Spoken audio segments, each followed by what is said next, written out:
जय हिंद दोस्तों, मैं अभिषेक आपके अपने YouTube channel prep square institute पर पुनः आप लोगों का मैं स्वागत कर रहा हूं। जैसा कि आप लोग जानते हैं कि हम लोग निःशुल्क जो है यूपी टेट की कक्षाएं चला रहे हैं आप लोगों के लिए निरंतर डेली बेस पे मैं दे रहा हूं क्लासेस। मैंने पहले भी बताया था कि सबसे पहले हम लोग जो है हिंदी कंप्लीट करेंगे, उसके बाद जो है अदर सब्जेक्ट कंप्लीट करेंगे। तो हिंदी में मैंने 3 पार्ट दे चुका हूँ मैं, जिसमें से स्वर व्यंजन और उसके बाद जो है घोष अघोष पढ़ा चुका हूँ मैं। ये अगला हम लोगों का चौथा पार्ट है। इसमें हम लोग पढ़ने वाले हैं कि अल्प प्राण और महाप्राण क्या होता है। सबसे पहले देखिए, समझिए अल्प प्राण और महाप्राण के बारे में। सबसे पहले आप देखिए अल्प प्राण। अल्प प्राण मतलब ये 2 वर्ड से मिलकर बना होता है। अल्प का अर्थ होता है छोटा या फिर कम कह सकते हैं, और प्राण का अर्थ होता है प्राण या फिर श्वास, मतलब कम श्वास। मतलब जिन वर्णों का उच्चारण करने में कम श्वास का प्रयोग होता है उसे अल्प प्राण कहते हैं। और सेकेंड जो है हमारा महाप्राण। महाप्राण भी 2 वर्डों से मिलकर बना होता है, महा प्लस प्राण। महा का अर्थ होता है ज़्यादा और प्राण का अर्थ होता है श्वास। तो मतलब ज़्यादा श्वास, जिन वर्णों के उच्चारण में ज़्यादा श्वास जहाँ पर प्रयोग होता है उसे महाप्राण कहते हैं। आइए डिफिनीशन से इसको समझते हैं, उसके बाद जो है कौन कौन से वर्ण अल्प प्राण तथा कौन कौन से वर्ण महाप्राण होते हैं। सबसे पहले आप लोग हेडिंग डाल लीजिए,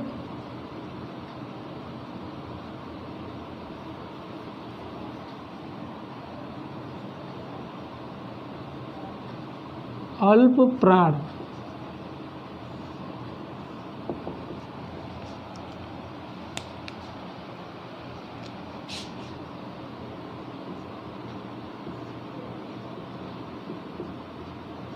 जिन वर्णों के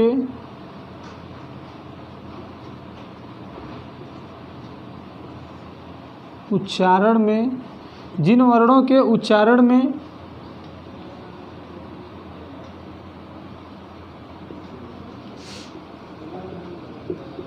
कम श्वास का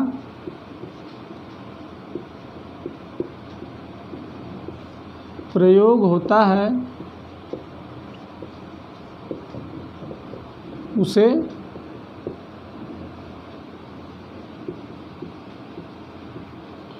अल्प प्राण कहते हैं। जिन वर्णों के उच्चारण में कम श्वास का प्रयोग होता है उसे अल्प प्राण कहते हैं। ये तो होगी डिफिनीशन। लेकिन हम लोगों का जो एग्ज़ाम में क्वेश्चन होता है, किसी भी एग्ज़ाम में, यूपी टेट ही नहीं, देखिए अन्य एग्ज़ाम भी अगर आप लोग दे रहे हैं तो इस वीडियो को देख सकते हैं। तो जिन वर्णों के उच्चारण में कम श्वास का प्रयोग होता है उसे अल्प प्राण कहते हैं। ये तो होगी इसकी डिफिनीशन। लेकिन क्वेश्चन जो है यहाँ से नहीं पूछा जाता है। अब क्वेश्चन जो है क्या पूछता है और कहाँ से पूछा जाता है उसको आप लोग देखिए। सबसे पहले आप लोग डिफिनीशन लिख लिए हैं तो इसको मैं इरेज कर दे रहा हूँ। क्वेश्चन देखिए पूछता है यहाँ से, वर्गों का प्रथम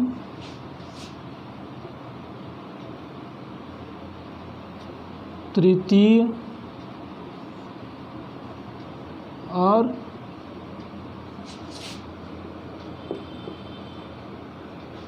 वर्गों का प्रथम तृतीय और पंचम वर्ण को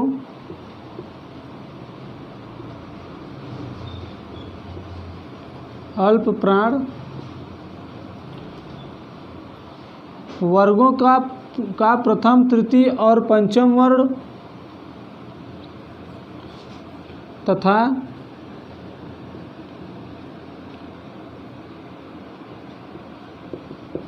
अंतस्थ व्यंजन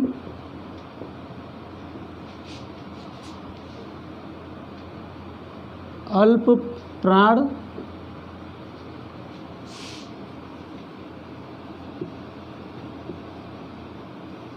कहलाता है। अब देखिए, वर्गों का प्रथम तृतीय और पंचम वर्ण तथा अंतस्थ व्यंजन को अल्प प्राण कहा जाता है या फिर उसे अल्प प्राण में रखा जाता है। अब देखिए प्रथम तृतीय और पंचम वर्ण जो है कौन कौन से हैं। जैसे क वर्ग में आप लोग देखिए, ये क वर्ग में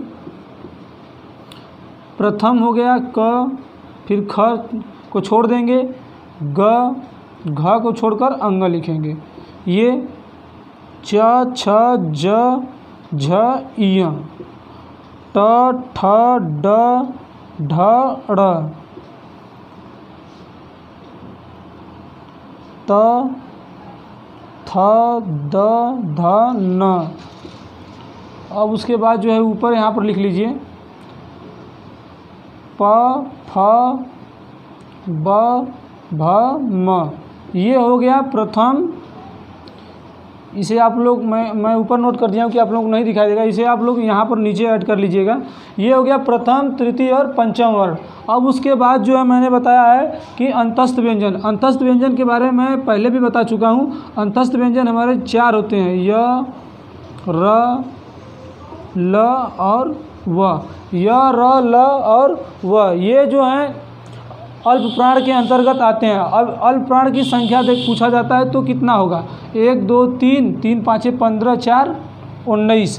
टोटल कितना हो गया, इनकी जो टोटल संख्या है वो, इनकी जो टोटल संख्या होगी वो 19 हो गई, 19। अब देखिए क्वेश्चन पूछने का तरीका भी सेम पैटर्न है जो पिछले मैं आप लोगों को पिछले वीडियो में बता चुका हूँ कि ऑप्शंस दे देगा कि इनमें से कौन सा वर्ण जो है अल्प प्राण है, या फिर ये ऑप्शंस दे देगा कि अल्प प्राण की संख्या कितनी होती है, 20 21 22 23 24 25 जो भी दे दे, या फिर वर्गों का कौन कौन सा वर्ण जो है अल्प प्राण में आता है। तो इस तरीके से क्वेश्चंस के टाइप अल्प प्राण से बनते हैं। ये अल्प प्राण हो गया, इससे ज़्यादा देखिए अल्प प्राण में कुछ पूछता नहीं है। नेक्स्ट है हम लोगों का महाप्राण। अल्प प्राण के बाद महाप्राण। महाप्राण का अर्थ मैंने आप लोगों को बताया है।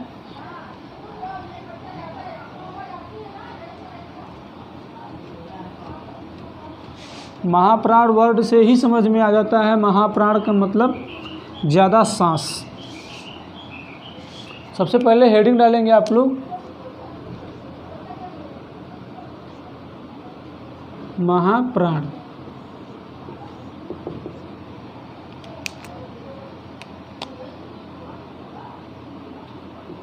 जिन वर्णों के उच्चारण में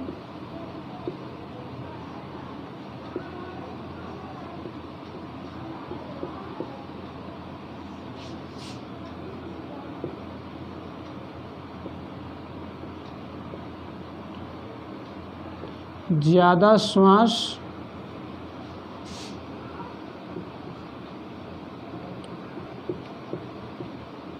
का प्रयोग, जिन वर्णों के उच्चारण में ज़्यादा श्वास का प्रयोग होता है उसे महाप्राण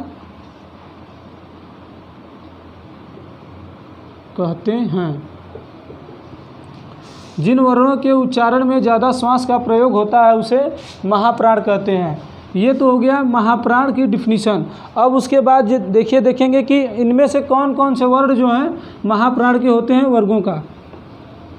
तो जो सबसे मेन इम्पॉर्टेंट है वो उसको लिखिएगा, वर्गों का। वहाँ पर क्या था कि 1 3 5 मतलब प्रथम, तृतीय और पंचम वर्ण, और जो बच गया उसे महाप्राण में डाल दीजिए। जो बचा कौन है, द्वितीय और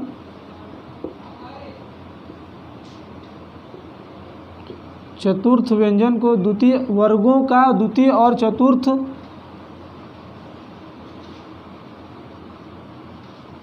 व्यंजन को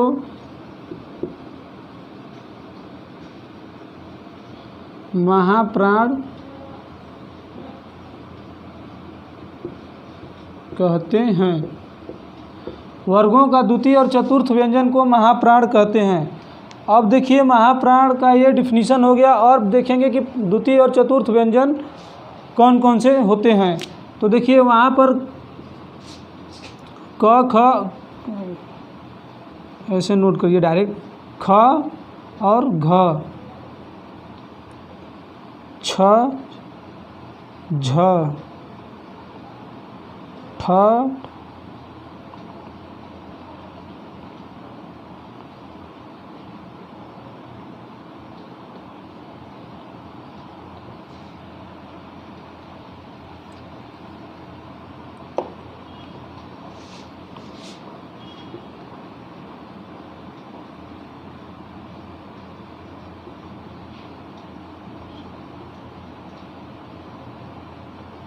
अब देखिए जो दूसरा और चौथा वर्ड है, क वर्ग में ख और घ, च वर्ग में छ और झ, ट वर्ग में ट ढ, ठ और ढ, इस तरीके से थ और ध, फ और भ। ये हो गया दूसरा और चौथा वर्ड।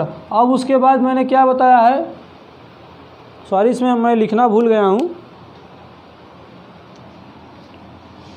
महाप्राण कहते हैं, प्लस इसमें ऐड कर लीजिएगा ऊष्म व्यंजन। जैसे वहाँ पर अंतस्थ व्यंजन था, यहाँ पर ऊष्म व्यंजन होगा। डिफिनीशन इस प्रकार से लिख लीजिएगा कि वर्गों का द्वितीय और चतुर्थ व्यंजन तथा वर्गों का द्वितीय और चतुर्थ व्यंजन तथा ऊष्म व्यंजन को महाप्राण वर्ण कहते हैं। ये हो गया। ऊष्म व्यंजन में कौन कौन से आते हैं? श, स और ह। ऊष्म व्यंजन मैं पहले भी बताया हूँ कि कौन कौन से होते हैं, स और ह। अब देखिए इनकी संख्या अगर पूछेगा तो आप लोग संख्या गिनकर भी बता सकते हैं। यहाँ 2, 4, 6, 8, 10, 4, 14, ये हो गया टोटल जो है संख्या इनकी 14 हो गई। 14 जो है महाप्राण हो गए। अब देखिए इस वीडियो में हम लोग अल्पप्राण महाप्राण के बारे में बात कर चुके हैं। अब देखिए जो हमारा मेन इम्पॉर्टेंट बचा है कि वर्णों का उच्चारण स्थान में, जैसे क का उच्चारण स्थान कहाँ है, ख का उच्चारण स्थान कहाँ है, इस प्रकार से जो जो हमारे स्वर और व्यंजन हैं, इनके जो अलग अलग स्वर व्यंजन हैं, हमारे जितने भी 41 जो है व्यंजन और 11 जो है स्वर हैं, इनमें से हर का जो है अलग अलग उच्चारण स्थान होता है। तो अगले पार्ट में हम लोग उच्चारण स्थान देखेंगे और वो देखिए बहुत इंपॉर्टेंट रहने वाला है, क्योंकि उस वीडियो से उस जगह से उस चैप्टर से कह सकते हैं कि हर बार जो है एग्ज़ाम पूछा जाता है और हर बार जो है स्टूडेंट गलती करते हैं। तो इस वीडियो में बस अब यहीं तक। अब नेक्स्ट पार्ट में हमारा आएगा स्वर और व्यंजन का उच्चारण स्थान। तो मिलते हैं अब नेक्स्ट वीडियो में, तब तक के लिए जय हिंद, जय भारत।